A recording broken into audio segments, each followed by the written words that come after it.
So, welcome to my first full day in the UK. On this day, I was going to the BBC office. My friend had already explained how I was going to get on the train, and I was like, I got this. So, this is me waiting here at the train station for the train to arrive. I checked the time, I was like, yeah, I'm on point. So, at this point, I got on board. I was like, yay! First achievement for the day checked. And then the next thing is to make sure that I stop at the right station, because I was in Ilford. I was going to Tottenham Courthouse, and that was like, I think, 7 or 8 stops away. And there's this TV. Sorry, my bag is obstructing. So there is this TV. There's this screen rather in the train where you can see, okay, this is the next stop and all that. So yeah, I was able to navigate that. And then the trouble started when I got off the train. So my friend had already told me that at some point you won't have internet again when you're in the train, but I forgot about that. So I was already panicking because I planned to use Google Map to get off the train and then trek to BBC, which was like 11 minutes away from the train station. So I got out of the train station. Thankfully, internet was back. I put on the Google Map and I was working. Google Map said, oh, it was 11 minutes away. I started trekking and I noticed that 11 was 15, 15 was 20, 20 was 30. I was like, I'm going the way you say I should go. What's happening? Please don't come for me. I don't know how to use Google Maps, particularly when walking. So I had to call my contact at the BBC office. I was like, okay, it looks like I've found myself somewhere. I looked around and I said, it seems I'm in Chinatown. Person was like, you were lost. That was when my friend called me and it was like, Titi, calm down. Don't worry. Get to a coffee shop, download Uber. I've given you the card. Make use of the card and, order.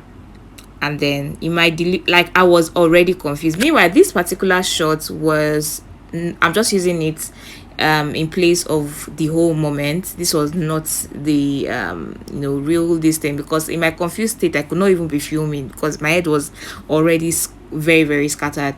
So that was when I eventually ordered an Uber, and then I got in. So look at my face. I trekked the whole of London. It wasn't even funny one bit. And thankfully the Uber driver was really understanding, because even trying to locate him was a chore. So it was like no problems and all. And then I got to the BBC. So I've been here since 12. I got here around 12. I've had lunch, I've had coffee, I've had conversations, been around the office, which is quite big, really, really big, a lot of operations going on. And I've just gotten to know a lot about how the BBC operates, and it's been a wonderful experience. Very thankful to the UN for sponsoring my trip. So I'm doing this whole working visit as well as doing my full-time job as a podcaster, preparing for an event, a Twitter space that we're putting to talk about AI solutions in Africa and all that. So it's been a busy day from my end. Moral lesson of this whole interview of this whole video is that please learn how to use Google Maps. If not, you'll be stranded. Don't be like me. So my contact person at the BBC, a senior editor at the BBC, Mr. Jimmy Saleh, very, very, very kind person. He took me around the office. So there are different languages, of course, and then according to, I guess, the continent, we have like staff. So there's a BBC Africa, there's BBC Asia, I guess, like that. So you'd see them in clusters, having conversations. But unfortunately, most of them were working from home, while those who were at the office were extremely busy. So it was really hard trying to catch up conversations with some people, but I was able to meet with some very important persons here. Just a small corner. Yeah. Yeah, online event. The ones behind the Africa Daily podcast. Africa Daily is on the third floor. The third floor. Yes, Okay. they. Oh, and most of them work from home because they. I don't want to show my face there. They Is wanted it? me to be on the podcast. On the podcast, is it? it? So I met a lot of people. I can't remember some names, and because they were like really, really brief conversations. So Mr. Jimmy Saleh is the one who took me around. He's a BBC editor. He's the one standing here. And then I was just having conversations with him, and the other people introduced me to some people. Can't remember what that person is. Another person again had a brief conversation rather. So let's go a bit round the BBC office so that you can enjoy some views. This is the headquarters, by the way, in London of the BBC office. So it's quite big, a lot of persons working, a lot. They are plenty. So here I met with Rachel and Kim.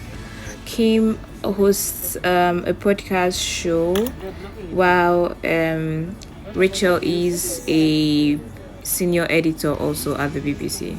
So I took pictures with them, got to know about what they do, and I'll show you a peep of our pictures. So we did a bit of working around again, still getting to meet people, yada yada yada yada didi.